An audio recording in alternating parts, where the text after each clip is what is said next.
On va vous parler aujourd'hui d'un sujet qu'on adore parce qu'en fait, il est un petit peu compliqué et que c'est notre cœur de métier d'essayer de simplifier ce qui est un peu compliqué pour les avocats. On va un petit peu traverser ce sujet en 3 temps. Le premier, c'est de vous expliquer dans les grandes lignes comment fonctionne votre retraite. Et puis, dans un second temps, vous présenter un petit peu les stratégies personnelles que vous pouvez mettre en place pour compenser ou compléter cette retraite dont vous disposez d'ores et déjà par la CNBF. Puis après, on conclura pour vous dire un petit peu notre avis et voilà, notre opinion et notre conseil sur les bonnes façons d'avancer. Comment fonctionne la retraite des avocats? Donc, comme je vous disais, c'est quelque chose qui ne ressemble à aucun autre système de retraite en France. C'est un régime qui est autonome, raison pour laquelle, d'ailleurs, dans le projet de réforme de retraite universelle pré-confinement, les avocats étaient en première ligne dans le combat contre ce projet de réforme parce que ça venait percuter un régime qui fonctionnait correctement et qui était extrêmement original, et il y avait la volonté de le fusionner à un régime plus universel. Donc, vous le savez peut-être, vous avez deux retraites, en fait. Vous avez ce qu'on appelle une retraite de base et vous avez ce qu'on appelle une retraite complémentaire obligatoire. Complémentaire obligatoire, je le traite juste après. Ces deux retraites sont gérées par le même organisme qui s'appelle la CNBF, que vous connaissez probablement, parce que vous y payez un certain nombre de cotisations, donc qui est la Caisse nationale des barreaux français, qui donc gère vos deux retraites.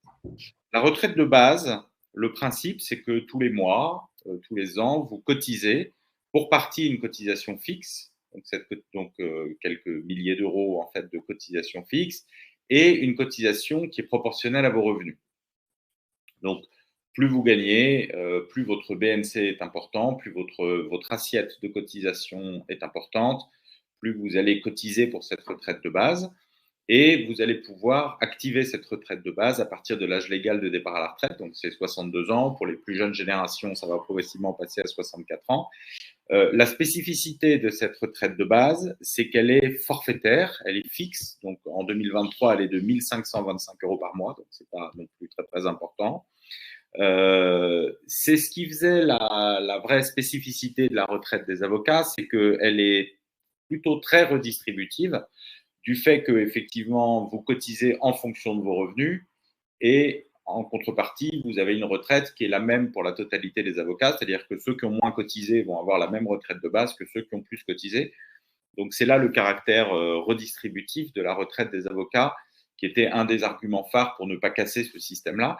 Alors effectivement, c'est très redistributif, mais comme vous le voyez, ce n'est pas extrêmement important en termes de montant, parce que c'est 1 525 euros par mois. Sachant que, étant entendu qu'en plus, ce 1 525 euros par mois, il peut être extrêmement sévèrement amputé, puisqu'en fait, il est soumis à des décotes en cas d'insuffisance de nombre de trimestres. Je m'explique. En fait, pour prendre votre retraite, vous avez deux conditions. La première condition, c'est d'atteindre l'âge légal de départ à la retraite. Et la deuxième condition, c'est d'avoir cotisé un nombre de trimestres, donc en fait, d'avoir cotisé un nombre d'années suffisant. Le nombre d'années aujourd'hui, sauf pour les gens qui sont vraiment tout proches de la retraite, c'est 43 ans. Et si vous n'avez pas cotisé le bon nombre de trimestres, en fait, vous n'avez pas un prorata de cette retraite. Malheureusement, ce serait trop facile. Donc, si vous avez, par exemple, fait 41 ans sur 43 ans, eh bien, vous n'aurez pas 41, 43e de votre retraite, mais vous avez un système de décote pour les trimestres manquants qui est extrêmement punitif. Je vous passe tous les chiffres, parce que tout ça est un peu, après, tout ça est un peu compliqué, donc on pourra rentrer un peu plus dans le détail après si vous le souhaitez. Mais ce qu'il faut que vous reteniez, c'est qu'en fait, 43 ans pour un avocat qui potentiellement prête serment après des études longues, pour ceux d'entre vous qui avaient été jusqu'à Bac+5, voire faire un doctorat, et donc en fait qui avaient commencé à cotiser tard, en fait c'est beaucoup, et que par conséquent vous êtes assez souvent soumis à des décotes qui sont extrêmement punitives quand vous n'avez pas le bon nombre d'années. Donc ça, c'est pour votre retraite de base. Vous avez une deuxième strate qui s'appelle la retraite complémentaire obligatoire, donc qui est également gérée par la CNBF.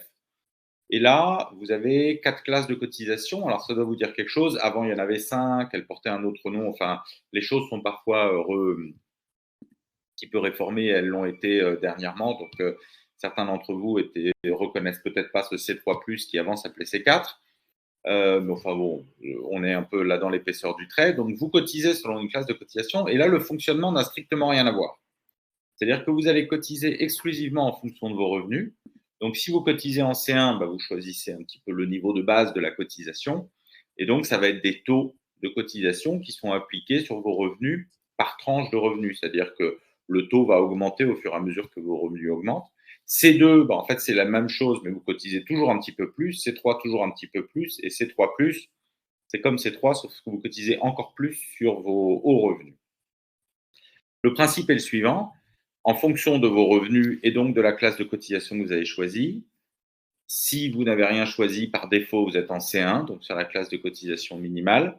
Bah, en fait, on va vous appeler un nombre d'euros de cotisation. Donc, vous allez avoir 10 000 euros de cotisation, par exemple, qui vont vous être appelés dans l'année.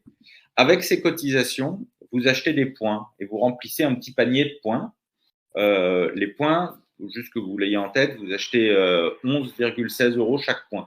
Donc, en fait, si vous avez par exemple 1000 euros de cotisation, eh ben, vous allez acheter 1000 divisé par 11,16 points. Donc, vous allez avoir un certain nombre de points. Donc, en l'occurrence, dans mon exemple, ça ferait de l'ordre de 95 points. Donc, vous allez avoir ces 95 points qui vont venir s'incrémenter dans un décompte de points. Donc, tout au long de votre carrière, en fait, vous achetez des points sans le savoir. D'ailleurs, si vous vous connectez sur votre espace personnel de la CNBF, vous pourrez trouver le nombre de points que vous avez d'ores et déjà acquis. Et au moment de la retraite, au moment de votre liquidation donc de vos droits à la retraite, eh bien, en fait, ces points vont se transformer en rente. Donc, en l'occurrence, en 2023, chaque point va vous donner 0,98 euros par an de rente. Voilà.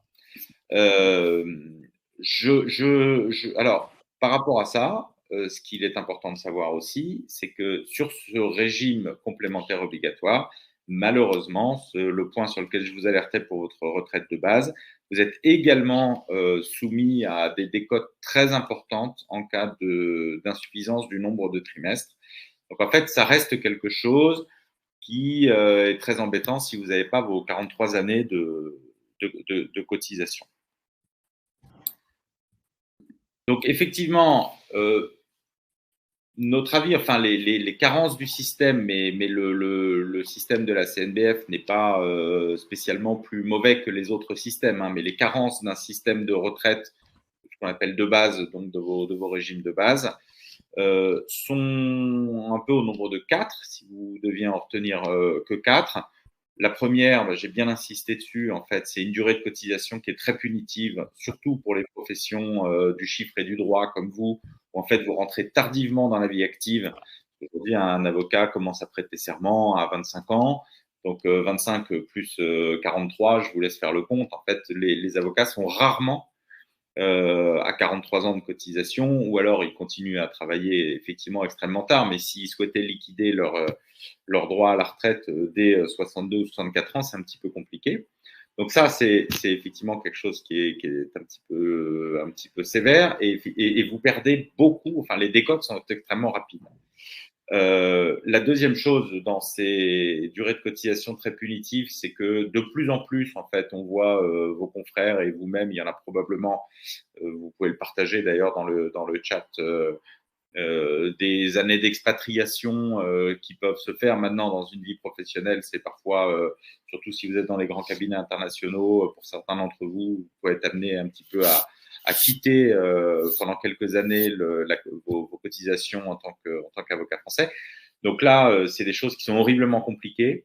Évidemment, vous cotisez pas si vous êtes totalement expatrié. Si vous continuez à être inscrit sur un barreau français, alors vous êtes dans des schémas qui sont en plus très compliqués parce qu'en fonction du pays dans lequel vous êtes résident, vous n'allez pas avoir les mêmes cotisations, les mêmes droits qui sont acquis, etc.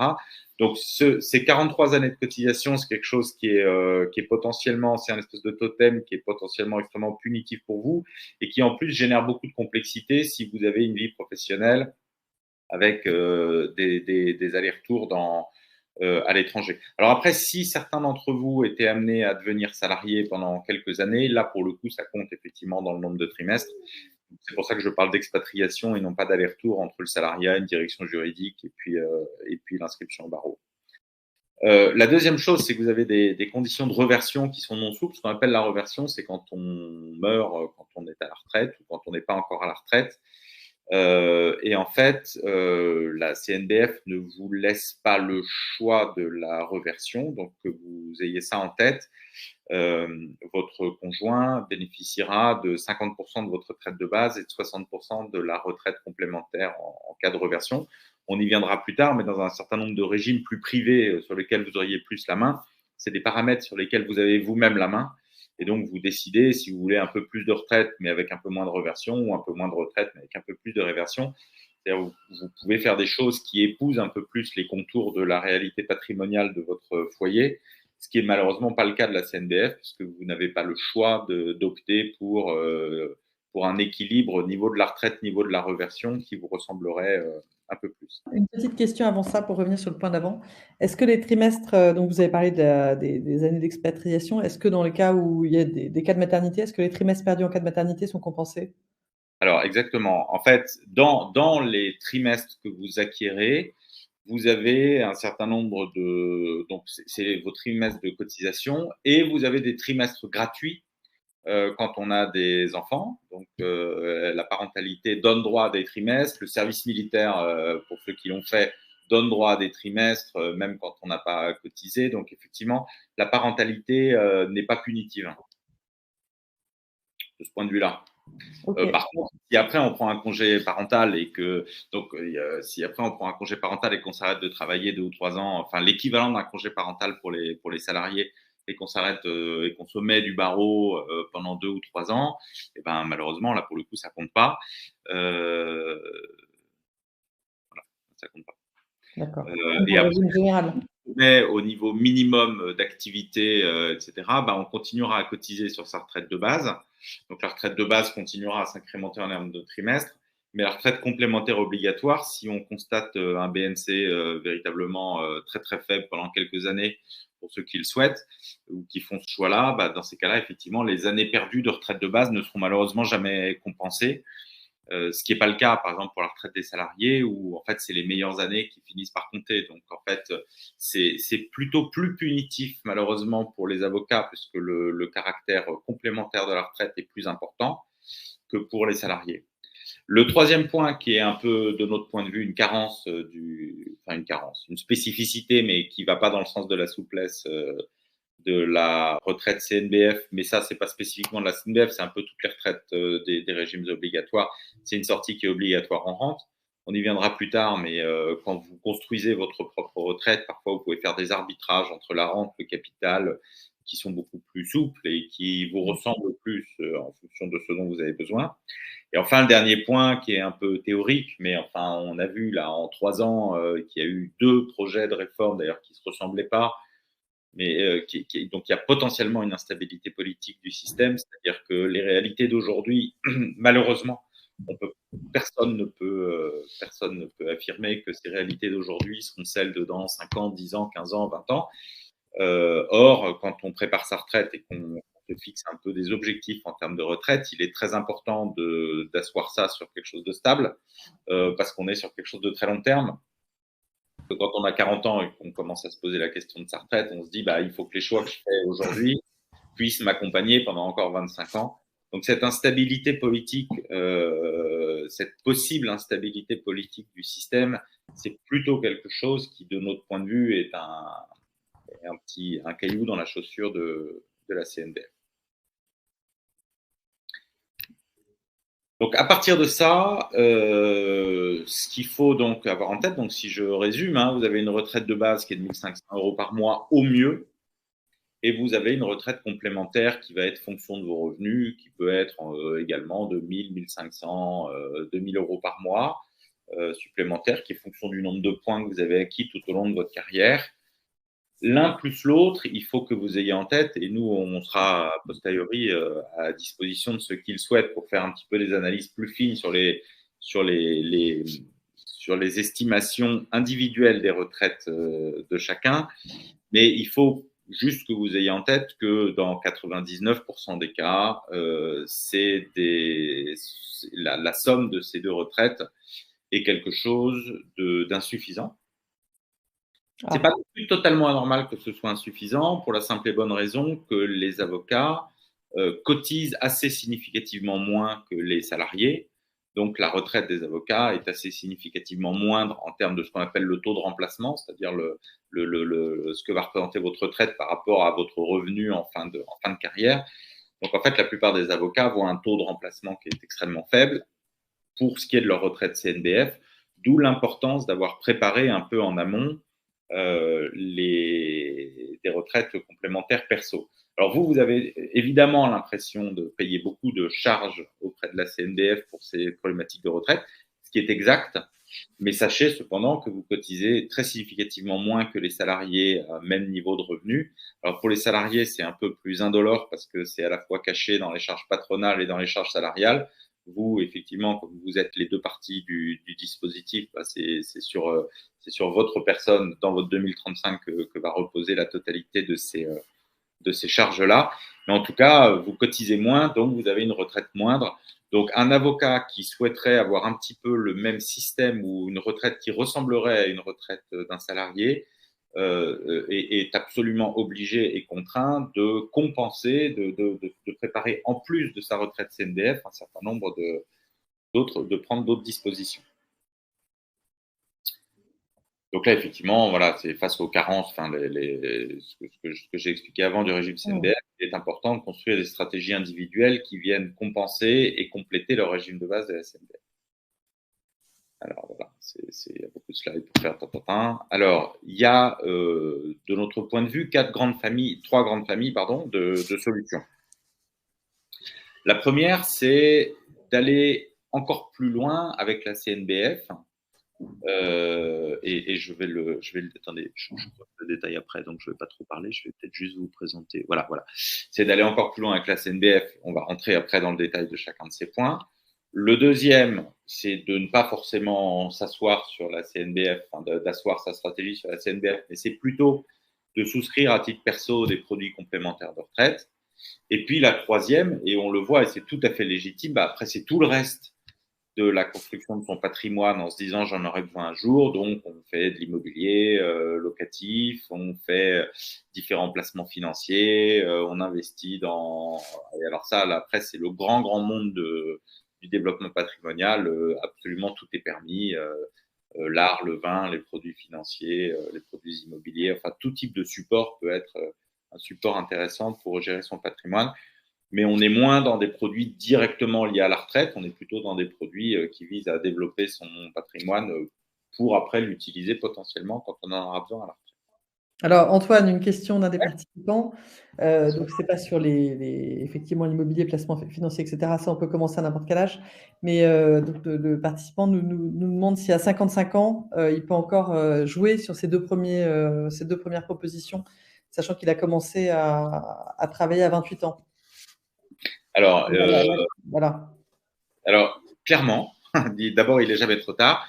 Je vais y venir après, en fait, notamment dans les produits de PER à 55 ans. Je pense que c'est surtout hyper intéressant parce que je vais y venir, mais en gros, pour déflorer le sujet, vous avez un avantage fiscal immédiat à le faire en contrepartie du fait que malheureusement, votre argent est un peu bloqué jusqu'à l'âge de la retraite.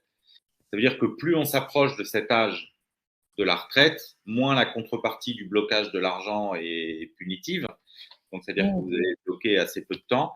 Alors après, plus on s'y prend tard, évidemment, plus il faut mettre des gros montants pour que ce soit significatif, parce qu'à un moment, il n'y a pas de miracle. C'est-à-dire que si on se met à cotiser un petit peu uniquement sur quelques années, malheureusement, ça résoudra pas forcément toute l'équation. Pour ce qui est, donc ça c'est pour le deuxième point. Évidemment, il n'y a pas d'âge pour commencer. Alors, plus on s'approche, plus il faut le faire fort, ça c'est sûr. En théorie financière, il faut toujours mieux le temps crée encore plus de valeur que l'intensité. Donc en fait, il vaut mieux le faire tôt, mais en tout cas, il est toujours le moment de le faire. Et pour le premier point, qui est celui de la complétion et l'optimisation de la retraite CNBF, voilà, c'est ce dont on va parler. En fait, il y a deux choses. Il y a le fait d'augmenter ses classes de cotisation pour augmenter sa retraite complémentaire. Bon, ça, plus on s'y prend tard, en fait, il y a un moment, ça ne sert plus à rien. En revanche, il y a le fait de pouvoir racheter les trimestres. Donc là, ça me fait un petit peu la passerelle sur cette slide-là que je vais détailler. Donc, première stratégie, on se dit, la CNBF, on va réinvestir un peu plus sur la CNBF pour essayer d'augmenter sa retraite CNBF. Donc, comme je vous le disais tout à l'heure, en fait, les trimestres, quand on les a pas, sont super punitifs. Donc, il est possible de racheter des périodes. Donc, en fait, si vous n'avez pas le bon nombre d'années, vous pouvez racheter des périodes. Alors, vous ne pouvez pas racheter autant de périodes que vous voulez. Donc là, il faut que la personne qui a posé cette question se rapproche aussi de la CNDF pour vérifier ça. Donc, on peut racheter ou alors les années incomplètes. C'est-à-dire qu'en gros, on a été affilié à la CNDF, mais pas pendant les 4 trimestres de l'année. Donc, on peut venir compléter les années incomplètes. Et la deuxième chose, c'est qu'on peut venir racheter des années d'études supérieures qui ont donné lieu à l'obtention d'un diplôme. Donc, ça veut dire que si vous avez fait 6 ans d'études supérieures, vous pouvez racheter effectivement jusqu'à ces années. Donc, en général, c'est suffisant. Donc, ce que ça vient illustrer là, c'est que si on a passé 20 ans à faire autre chose, on ne peut pas racheter 20 ans de trimestre. Voilà, on ne peut racheter les trimestres que dans une certaine mesure. Maintenant, si vous avez été inscrit au barreau et affilié à la CNBF juste après votre prestation de serment, enfin si vous avez prêté serment à la sortie de vos études jusqu'à 62 ou 64 ans et qu'il vous manque quelques trimestres, en général, le rachat de vos années d'études supérieures sera suffisant. En tout état de cause, on ne peut en racheter que 12. Donc, on peut pas non plus, on peut racheter que 3 ans. Donc, après, il faut faire le petit calcul, etc. Je tiens à votre disposition après, si vous voulez, et c'est sur le site de la CNBF aussi, le barème en fait de rachat de ces trimestres. Plus on s'approche, enfin plus on les rachète tard, plus c'est cher. Donc en fait, parfois, quand on vaut les acheter tôt, ça reste quand même assez cher. C'est-à-dire qu'à un moment, à 55 ans, vous allez devoir faire l'arbitrage entre est-ce qu'il vaut mieux que je rachète des trimestres à la CNBF ou est-ce qu'il vaut mieux que je prenne cet argent pour en faire autre chose à titre privé. Quel est l'avantage et l'inconvénient de chacune de ces deux stratégies? Là, nous, de notre expérience, c'est quand même quelque chose qui est relativement cher. Donc, c'est pas forcément quelque chose vers lequel on ferait une recommandation forte. Sauf certains cas, hein, c'est ce que je vous disais, voilà, si on s'est expatrié 1 an ou 2, on peut venir racheter ça, ou alors racheter des trimestres le plus tôt possible dès le retour de son expatriation, etc. Donc il peut y avoir des cas où ça fait du sens, mais c'est pas quelque chose qu'il faut faire de façon automatique parce que c'est quelque chose qui est très cher. La deuxième chose que vous pouvez faire pour pousser les feux auprès de la CNDF, en fait, c'est ce que je vous disais tout à l'heure, c'est dans la retraite complémentaire de monter les classes, c'est-à-dire que vous passez de classe 1, par exemple, en classe 3 ou classe 3+. Là aussi, vous allez avoir un niveau de cotisation qui va exploser. Et à la fin de cette présentation, je vous présenterai un petit peu un tableau comparatif des différentes stratégies, que vous puissiez bien les avoir en tête.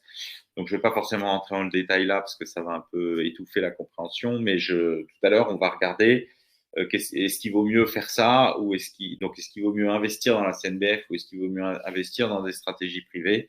Je remets cette présentation un peu plus tard, on en parlera d'ici un petit quart d'heure.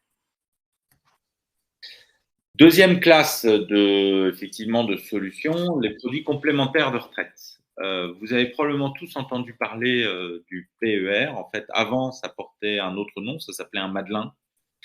Donc, ça avait été créé par une loi Madelin du premier septennat Chirac en 96, qui visait à créer un cadre assez simple en disant les avocats, bon, pas que les avocats, hein, tous les indépendants peuvent cotiser dans des contrats. Donc, en fait, un contrat d'épargne, vous versez de l'argent dedans. Ces cotisations, vous les passez en charge. En contrepartie de quoi, cet argent, vous le bloquez jusqu'à la retraite.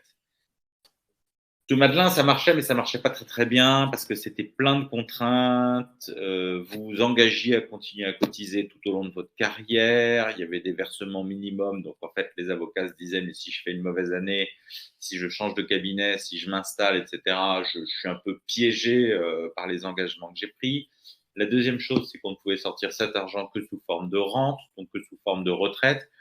Donc en fait, la plupart de vos confrères disaient, moi, le Madelin, j'en veux pas forcément, et je fais ma petite construction patrimoniale ou grande construction patrimoniale dans autre chose, de l'immobilier, etc. Et j'utilise le Madelin vraiment à la marge. En 2019, il y a eu une loi qui s'appelle la loi Pacte, qui a été portée par Bruno Le Maire. Donc c'est la même la mandature d'avant, mais voilà, qui a conservé le côté intéressant du Madelin, c'est-à-dire sa fiscalité, et qui a, de notre point de vue, fait sauter tout ce qui rendait le Madelin peu souple et peu attractif. Les deux principaux points étant qu'il n'y a plus aucun engagement de versement. Donc, quand on verse dans un PER maintenant, donc ça a changé de nom, ça s'appelle le plan épargne retraite.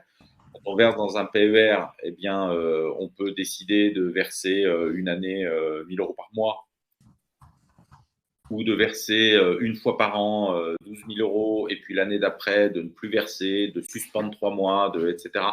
Donc, vous n'êtes plus tenu par le caractère répété et continu de vos versements, ce qui était le cas du Madelin.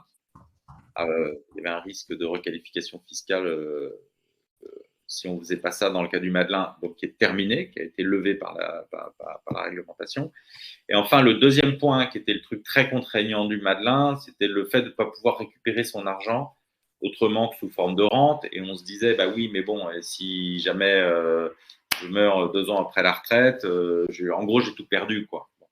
Donc en fait, là, on est dans une autre disposition où, au moment de partir à la retraite, l'avocat peut décider de la façon dont il récupère cet argent, sous forme de rente ou sous forme de capital ou sous forme ou les deux. Enfin voilà, donc il y a toute une ingénierie qui se décide à la sortie. Donc c'est pas des choses qu'on doit décider aujourd'hui. Donc en fait, ça a levé la deuxième vraie contrainte du Madelin. Donc aujourd'hui, on le voit parfois dans la presse et tout ça, parce que c'est pas réservé qu'aux avocats, mais c'est un produit qui, enfin, ça cartonne. Il y a beaucoup, beaucoup de Français qui font le choix de ce plan d'épargne retraite.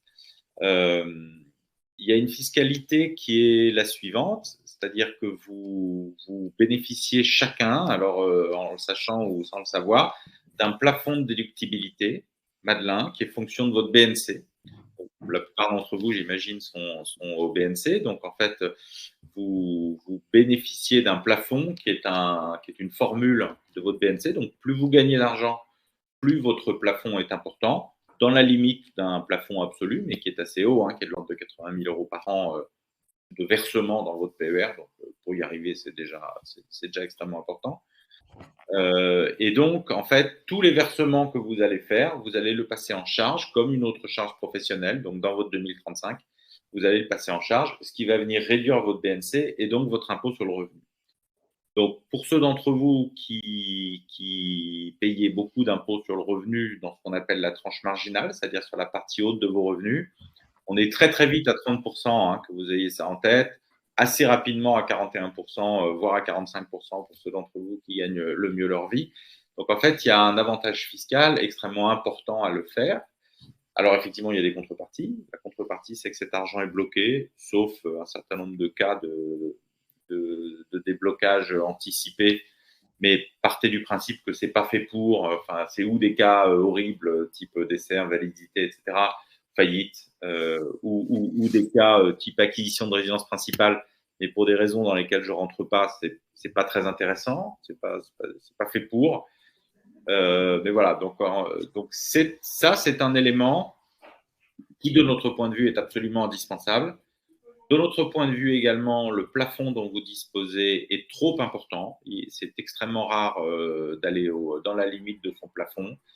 Notre préconisation n'est d'ailleurs quasiment jamais d'aller dans la limite de ce plafond, sauf peut-être pour la personne là, qui est, excusez-moi, je ne vois pas les noms, je suis désolé, j'ai qu'un seul écran, mais qui a posé la question tout à l'heure parce qu'il s'approche d'un âge potentiel de départ à la retraite, 55 ans, on se dit potentiellement dans 7 ans, dans 8 ans, donc c'est un terme relativement court pour ce qui est de la retraite. Donc là, on peut éventuellement utiliser la totalité de son avantage fiscal à le faire. Mais on va dire que pour quelqu'un qui aurait une vision beaucoup plus longue parce qu'il s'y prendrait plus tôt, notre préconisation n'est pas forcément d'aller au bout de ce plafond. C'est une solution parmi d'autres, mais qui est extrêmement intéressante.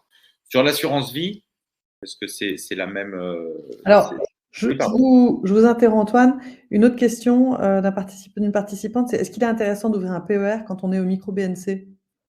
Alors, c'est très, très, très amusant. Parce qu'on a fait un webinar sur ce sujet avec un autre partenaire avec lequel on est, qui s'appelle Indy, qui fait de la compta. Alors, oui, Alors, je vais vous expliquer un petit peu pourquoi. Un micro-BNC, vous ne constatez pas de charge, vous ne faites pas de 2035.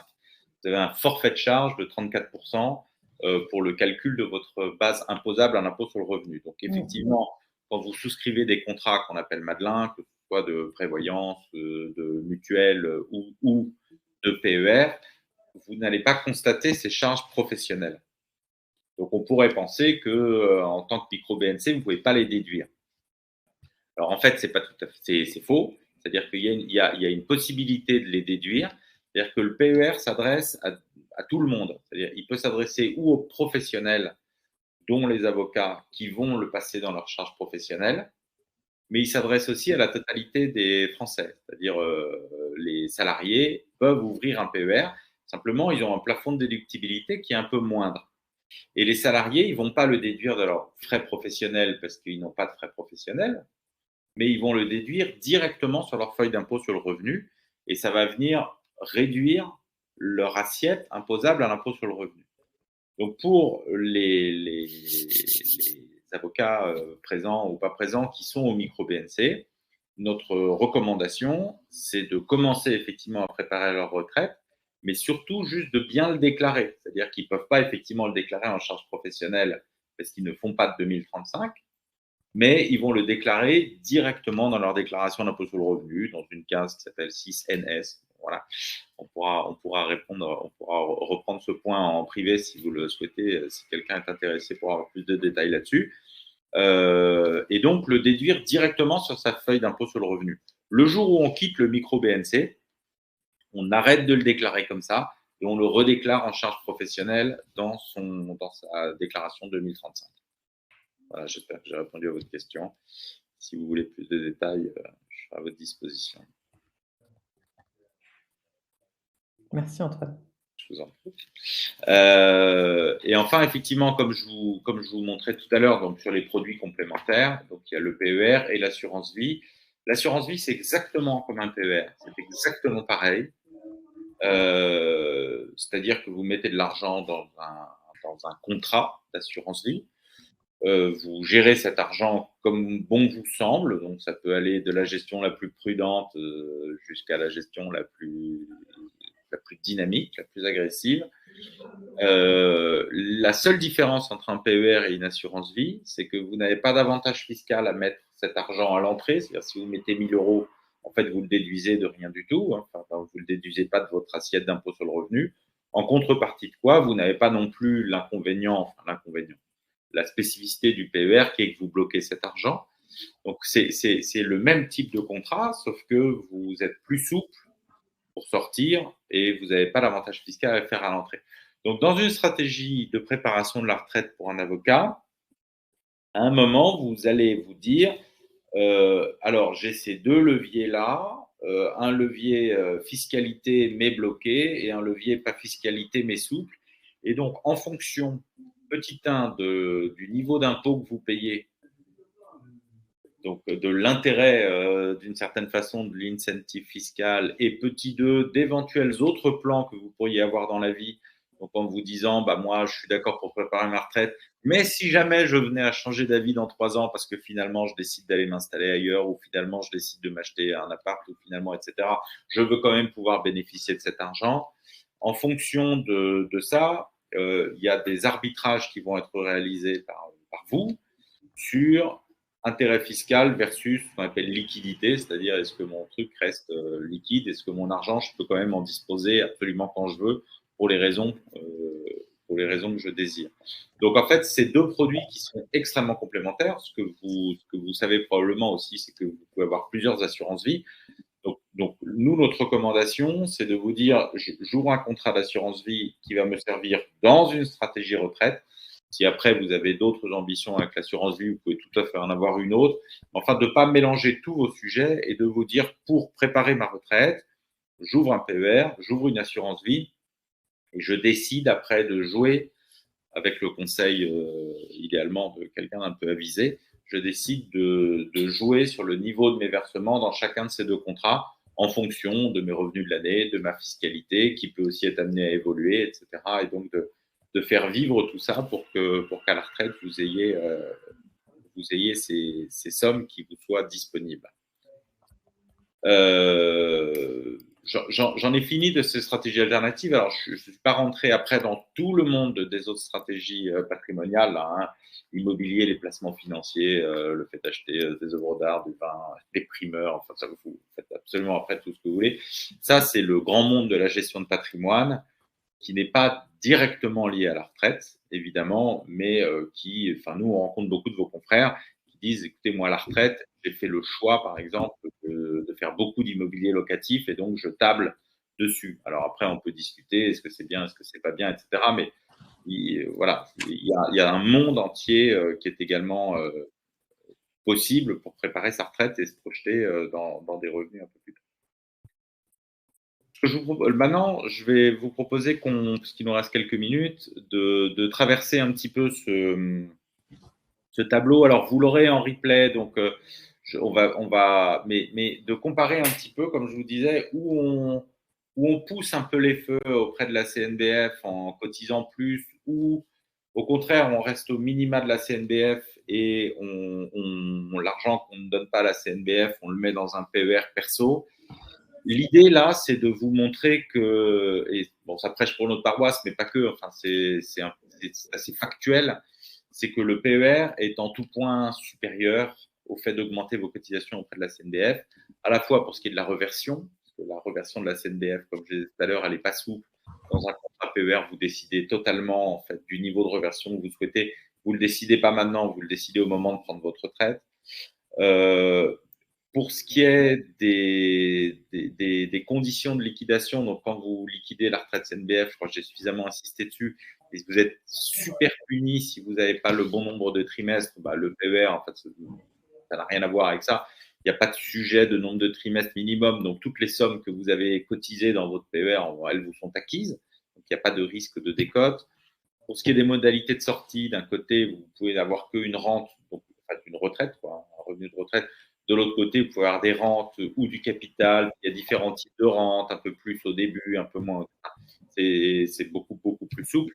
Et pour ce qui est de la stabilité du système, bon, bah, d'un côté, il y a des réformes. De l'autre côté, alors il peut toujours y avoir des évolutions réglementaires, mais on va dire que c'est un contrat privé qui est moins soumis à une réforme systémique du système des retraites.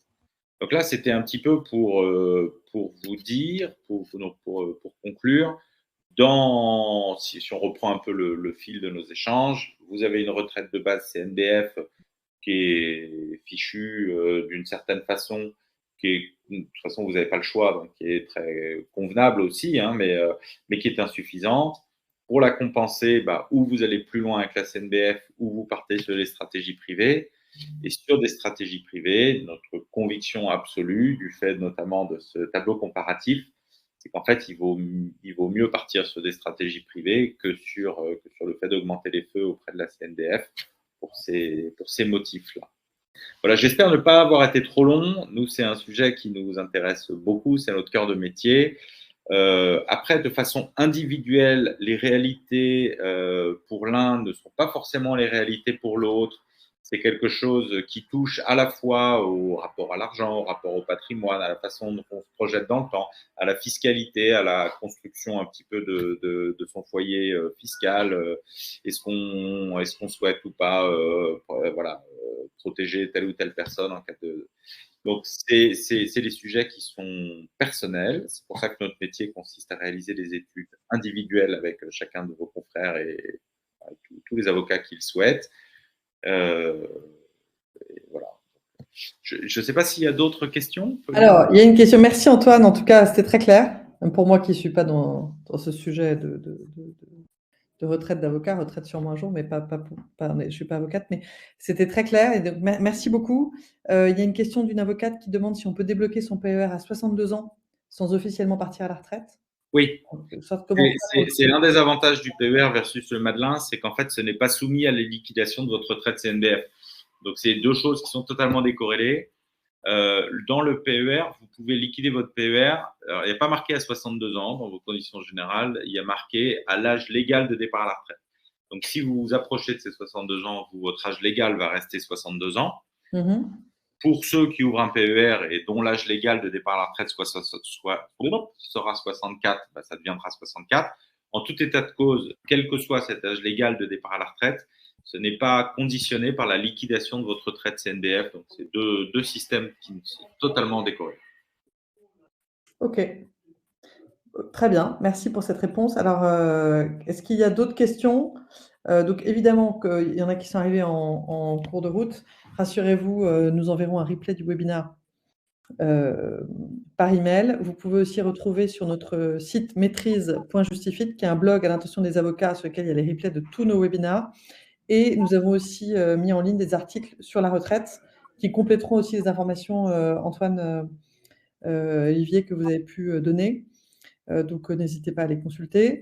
Voilà, je vous laisse un peu de temps. N'hésitez pas. D'accord. Olivier, peut-être, tu es encore là, Olivier?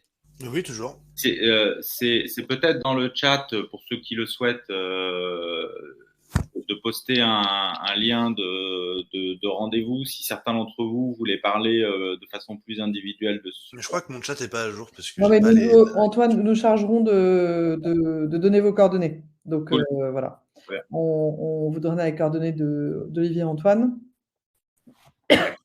Voilà. Si vous avez des questions complémentaires, vous voulez comprendre comment Promis peut vous aider. Voilà. Bon, on laisse encore un peu de temps. En tout cas, bravo, vous avez bien tenu le timing. C'est ce que je regardais. Oui, félicitations, c'est très rare. Quand le webinaire se finira, vous verrez tous afficher quelques petites questions. Donc, si vous pouvez répondre, ça nous aide à identifier des sujets de webinaire. Notamment, on a vu pas mal d'avocats qui nous disaient qu'un webinaire sur les retraites les intéresserait. Voilà, donc dites-nous sur quel sujet ça vous intéresse qu'on organise ces webinaires mensuels. Et dites-nous ce que vous en avez pensé. Ça nous intéressera et on fera passer le message à Olivier et Antoine. Voilà. Vous avez raison, parce que là, on a fait un panorama, parce que c'était ce qu'on a souhaité faire avec Justifit. Donc, c'est un petit peu de tout brosser. Après, chacun des sujets qu'on a traversés pourrait mériter une vision un peu plus fine et d'y passer un peu plus de temps. Hein. C'est un peu la grande image de tout ça. Très bien. Vous pouvez quitter le webinaire. Merci à tous les participants. Merci beaucoup, Pauline, merci et merci à tous les Antoine, participants. pour cette présentation très claire. Et à bientôt.